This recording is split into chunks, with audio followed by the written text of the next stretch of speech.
Tonight, the clock is ticking toward the end of the legislative session in Hartford. Still on the agenda, the vote on legalizing recreational marijuana. News 8 investigative reporter George Colley takes a look at what the industry in Connecticut could look like and the challenges it may create.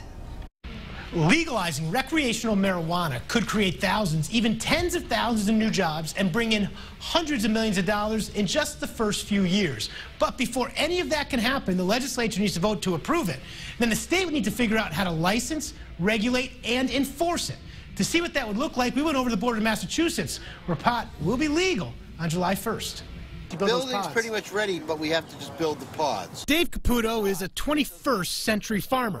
Once they say, yes, you can grow, now we got 6 rooms that we can start putting plants in. Yeah. He's looking to harvest his crop along this quiet stretch of the Connecticut River in Holyoke, Massachusetts. Because we still can't have any weed in here. However, Caputo is no typical farmer, and this is no typical farm.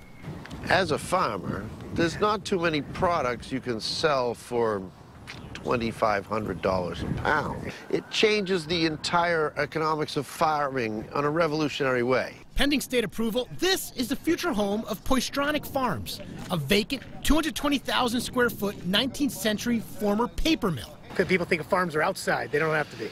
Well, you know, there's more growing going on inside now than there ever used to be. What could be growing inside this farm? Lots of marijuana. We have a situation here where we're going to be growing 20 by 30 grow pods with 1,600 plants in each one that should produce 50 pounds per 10, 12-week period of time. So we should get 4 to 5 harvests a month. The marijuana will be grown inside a pod, like you see right here. This facility will have 72 total. To get inside, it will be secured with key and code access. Each pod could bring in anywhere from 10 to into the hundreds of thousands of dollars every few months. Before any of that can happen, Caputo needs a license, and getting that is a process. It's a lot of paperwork. We got to stand on our head for 6 hours. I mean, there's all sorts of things we have to do, but it's not an impossible situation. In here, we have what's going to be our first clone room. Caputo submitted his license application this week. He doesn't know how long it'll take to find out if his cultivating and manufacturing licenses are approved from the state, but he has the full support from city leaders and financial backers. Massachusetts set up the Cannabis Control Commission. The commission is responsible for implementing and administering the state's medical and recreational marijuana laws. Many of the regulations that Massachusetts and other states have adopted for legalization seem to resemble more like the regulations for plutonium than for pot. Lawyer Richard Evans was on the committee that drafted many of the Massachusetts pot regulations, and he was chairman of the Yes on 4 campaign that led the charge for legalization in the 2016 statewide referendum. I didn't like to see people going to jail for pot. That's what got me started. He says there's lots of money in it for state and local municipalities. Retail sales of marijuana in Massachusetts will be taxed at 20%, with 17% going to the state and 3% going to the towns. I think that Holyoke... Evans says there's up to an additional 3% that some municipalities may get from agreements reached with businesses.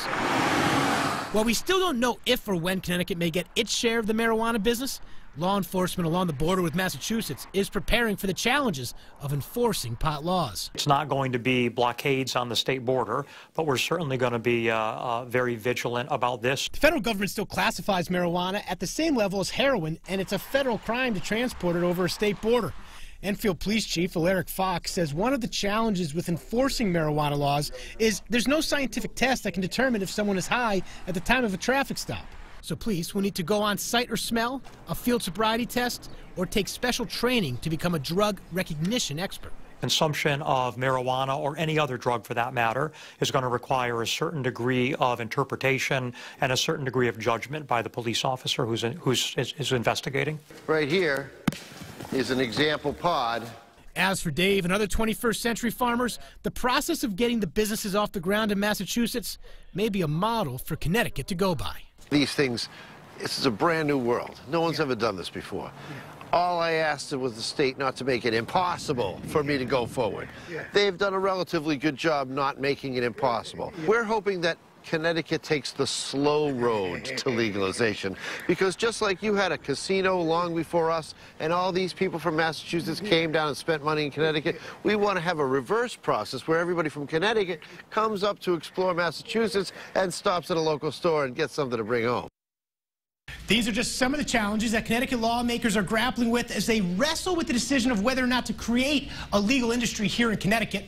Now, if Connecticut uses the Massachusetts model, the final say as to whether recreational marijuana businesses will be allowed in your town will likely be up to your local government. Holyoke is one of the Massachusetts municipalities going all in on the new industry, hoping to fill the more than 1 million square feet of empty warehouse space. But several neighboring towns along the border, including Springfield and Longmeadow, have moratoriums on any recreational weed businesses opening up within its limits this July. George Colley, News 8.